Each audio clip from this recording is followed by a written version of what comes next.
So I got tagged in this video and I'm going to try and address absolutely everything that was said in it. So allow me to introduce myself. Hi Jen, my name is Tyler, they call me SquirrelDad, and I am an autistic ADHDer and an advocate. I am neither a doctor nor a professional, but I will do my best to answer everything that you would ask. I'm afraid to know. What if I go and they just think I'm trying to get medicine to be more productive? What if I'm being like a hypochondriac? I totally understand being afraid to know. I was afraid to know about autism as well. And honestly, the whole pill-seeking argument is just something that ableists and uneducated people like to throw in, just as an excuse to call you lazy or a drug seeker and shit like that. A lot of us deal with it, and it sucks. What if this is how everybody feels, to some extent? To a degree, it is how everybody feels sometimes. The difference is intensity, frequency, and duration. Everybody forgets their car keys sometimes, but not everybody does it so often that they end up losing their job over it. I've been on Vyvanse before. It was like I was no longer in a maze and I could see the maze from the top. Does that make sense? But I couldn't stay on Vyvanse because I felt like my heart was going to explode. So if I go get on meds, was it just going to give me something like that? Even though I feel so much better on it, I also feel so much worse.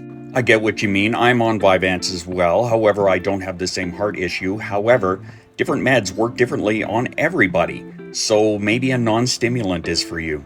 What if I go and get checked out and they're like, nope, you don't have it. And then I just feel like, oh, this is just me now. A very unfortunate and common truth is that women, AFABs, and people of color are very overlooked and misdiagnosed quite often. It's unfortunate because the DSM, the diagnostic book that they use to diagnose, was formed on people like me, mayonnaise-colored white boys. What if I have trained myself to be this way because I'm on TikTok so much? Have I shortened my attention span so much that this is brought on by me? Let's flip that one. What if this is you and TikTok just made you realize it because of the algorithm? I'll touch on that shortly. Because I don't remember feeling like this growing up. School, I did so good because I knew when stuff was due and I turned it in and I did a really good job.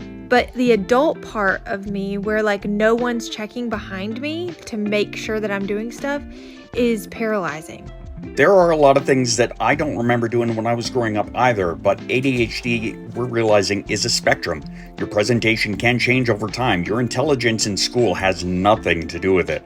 There are a lot of us that took advanced courses. I was one of them. And by the time I got to grade 11, I was so burnt out that I ended up leaving school in grade 12. Maybe when I had COVID last year, things got so much worse.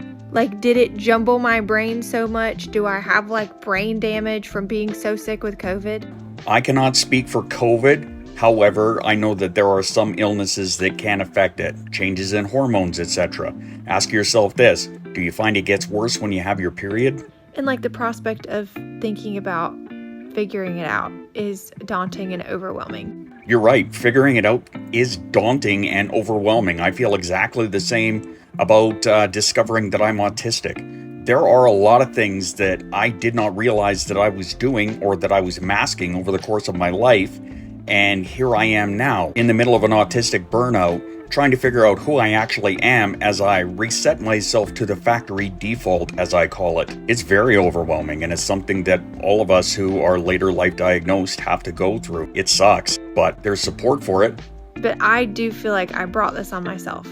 I feel like social media has made me like this. The quick dopamine hits, the ease of just finding the next thing, the scroll. I absolutely hate hearing this because it is such an easy argument to make against us and such an invalidating one at the same time. When it comes to platforms like this, as I'd mentioned earlier, the algorithm is going to show you what it thinks you want to see. So if you are relating to ADHD content more and more and more, then a platform like TikTok or Instagram Reels or YouTube Shorts is going to keep showing that stuff to you. And it sure is a little dopamine factory. It's like a dopamine slot machine. That's why so many of us ADHDers get caught up in this, because of those little hits of dopamine. I'm afraid of being judged a little bit whenever I go try to figure it out, because I've heard people saying who work in the medical space, like, oh, everybody has ADHD now. This is another comment that I just hate so much. Everybody has ADHD now since the pandemic. You know why that is because we went from spending our entire lives masking who we were, cosplaying as neurotypicals to fit in with the rest of society, and then all of a sudden, we're locked down with nothing but ourselves and our own brains, and we realize that something is not quite right. We're not quite functioning the way that everybody else does. So it's not that the pandemic made everybody ADHD. The pandemic made so many people realize that they have ADHD and that they struggle every damn day. And now they understand why.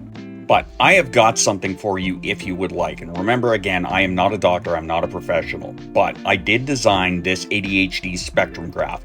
This is not a diagnostic tool. This is just something that you can use to check and see how you fit into ADHD. All of the items that are on here are diagnostic criteria according to the DSM-5. It is 100% free for everybody to use if you go to SquirrelDad.com. Go to the freebies section and grab it there. Anyone and everyone can use it. I truly hope it helps you in figuring out who you are, and I sincerely wish you the best of luck.